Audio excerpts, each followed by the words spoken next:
लक्ष्मी सबसे ज्यादा प्रसन्न कौन से दिन होती है? जम के बोलिए जरा। शुक्रवार। तो शुक्रवार को लक्ष्मी सबसे ज्यादा प्रसन्न क्यों होती है? उसका प्रसन्न होने का कारण क्या था? लक्ष्मी जी के दो भाई थे, दोनों की शादी नहीं हो रही थी, दाता और विधाता, दोनों का विवाह नहीं हो रहा। और दाता विधाता के लिए लक्ष्मी बड़ी परेशान थी, रोज नारायण से कहती थी प्रभु कुछ कृपा करिए, दाता विधाता का विवाह नहीं हो रहा, उम्र होती चली जा रही, इनका कुछ करिए प्रभु, आप नारायण हो, आप कुछ तो कर सकते हो। भगवान नारायण ने तब लक्ष्मी से कहा एक काम करो, बेलपत्री के पेड़ के नीचे बैठकर लक्ष्मी तुम अनुष्ठान करो तुम्हारे भाइयों के विवाह के लिए। इसलिए आज भी हमारे हिंदू धर्म की रीति है कि बेलपत्री के पेड़ के नीचे शाम के समय लक्ष्मी का वासा होता है। इसलिए लोग इस बेलपत्री के पेड़ के नीचे तुम्हारा रात्रि को शाम को 6 बजे से लेकर रात्रि को 8 बजे तक तुम्हारा निवास होगा। जैसे पीपल के पेड़ में देवताओं का निवास, आपको आप लोगों ने यदि पद्म पुराण पढ़ी होगी या सुनी होगी तो उसमें स्पष्ट कहा है, पीपल के वृक्ष की गणना ध्यान देना, पीपल के वृक्ष में सुबह 4 बजे से लेकर 7 बजे तक ब्रह्मा जी का वासा होता है। पीपल के वृक्ष में सुबह 7 बजे तक ब्रह्मा जी का वासा, 7 बजे से लेकर 10:30 बजे तक पीपल के वृक्ष में भगवान विष्णु का वासा होता है। कितनी बजे तक? 10:30। 10:30 से लेकर 11:30-12 बजे तक पीपल के वृक्ष में पितरों का वासा होता है। इसलिए हमारे यहाँ पितरों को श्राद्ध पक्ष में जो भोजन कराया जाता है वो 10:30 से 12 के बीच में कराया जाता है। 12 बजे के बाद पीपल के वृक्ष में दोपहर के 1:30 बजे तक आहूतों का वासा रहता है। आहूत कौन? जो गर्भ में शांत हो गए, जो कुंवारी अवस्था में शांत हो गए, जो जन्म लेने के बाद उनका विवाह नहीं हुआ और शांत हो गए, उन आहूतों का वासा उस पीपल के वृक्ष में दोपहर में 1:30 बजे तक रहता है। उसके बाद में प्रेतों का वासा चालू होता है। इसलिए दोपहर के समय पीपल के पेड़ की परिक्रमा नहीं होती। फिर शाम को 4 बजे से 7 बजे तक पीपल के वृक्ष में शंकर जी का वासा होता है। इसलिए शाम के समय पीपल की परिक्रमा नहीं होती। 7 बजे के बाद में पीपल के वृक्ष में रात्रि को 9 बजे तक कुबेर का वासा होता है। फिर 9 बजे के बाद में प्रेतवास चालू होता है पीपल के वृक्ष में। उसी तरह बेलपत्री का जो वृक्ष है, उस बेलपत्री के वृक्ष के नीचे रात्रि को 8 बजे से लेकर 12 बजे तक बेलपत्री के पेड़ के नीचे कुबेर का निवास होता है। महाराज, कुबेर का निवास। प्रयास करा करो इसी बेलपत्री के पेड़ के नीचे हम दीप लगाएं, घी का दीप। यदि संपदा की कमी हो तो, अगर भगवान ने खूब संपदा दी है तो भले मत लगाओ, कोई दिक्कत।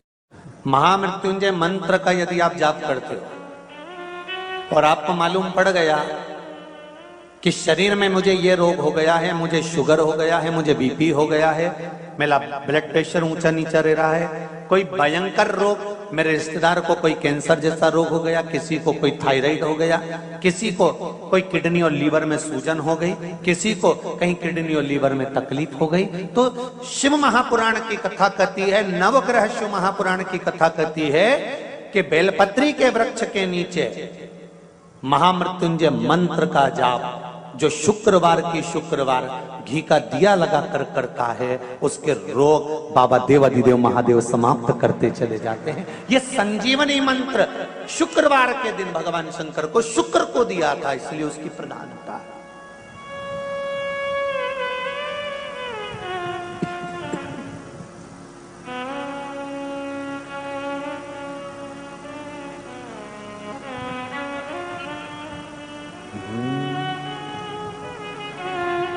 ये वो संजीवनी मंत्र।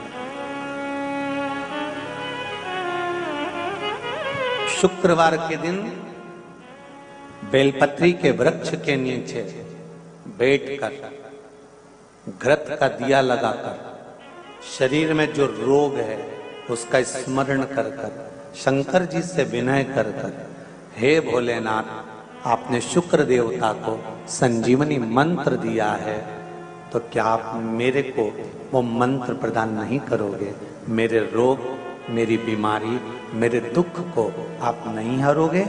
शिव से कहो, ये शरीर आपने दिया है और भजन करने के लिए दिया है, स्मरण करने के लिए दिया है, कीर्तन करने के लिए दिया है, तो संभालोगे भी आप। और बेलपत्री की ओर मुख कर कर घी का दिया लगाकर महामृत्युंजय मंत्र का स्मरण कर लेने पर धीरे धीरे धीरे धीरे धीरे धीरे वो रोग समाप्ति की ओर आता चले जाता है। शंकर भगवान को तुलसी नहीं चढ़ती, केवल एक बैकुंठ चतुर्दशी के दिन चढ़ती है, वो भी रात्रि के समय पर 12 से 4 के बीच में।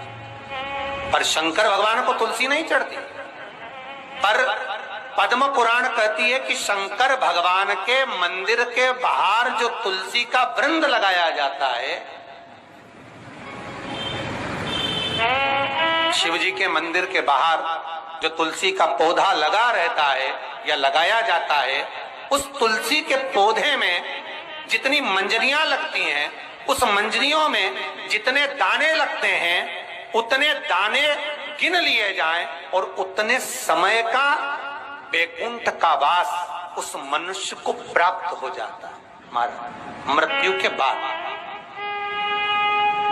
कितना विचित्र बात है, शंकर को तुलसी नहीं चढ़ती, पर शंकर के दरवाजे के बाहर शिव के द्वार पर जो तुलसी का पौधा लगा है, किसी ने लगाया है, किसी ने रोपित करा है, उस पौधे में जितनी मंजरियां लगी हैं, उस मंजरियों में जितने दाने लगे हैं, उस दाने जितने हैं उसको काउंट करा जाए, उसके बराबर उतने ही 1000 वर्षों तक उस जीवात्मा को बैकुंठ का वास मिलता है।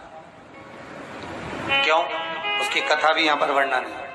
जब भगवान विष्णु सामने शंकर के बैठे थे और भगवान शिव ने जब सत्यनारायण नाम रख दिया था, तब भगवान विष्णु शिव से कहते हैं नारायण।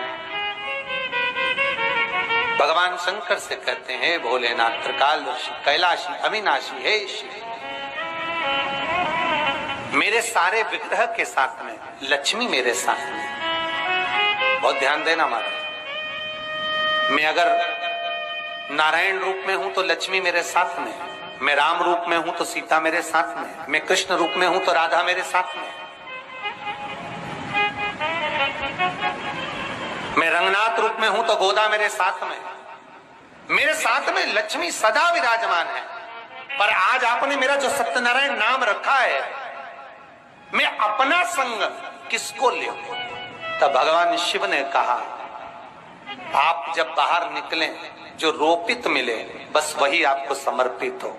तुलसी का पौधा रोपित था, उस तुलसी के दल को भगवान नारायण ने अपना संग बनाया। और बहुत ध्यान देना, सत्यनारायण की कथा हो, चाहे भागवत की कथा हो, चाहे विष्णु पुराण की कथा हो, इन सभी कथाओं में सबसे ज्यादा प्रसाद की महत्वता नहीं है जितनी तुलसी के दल की महत्वता है।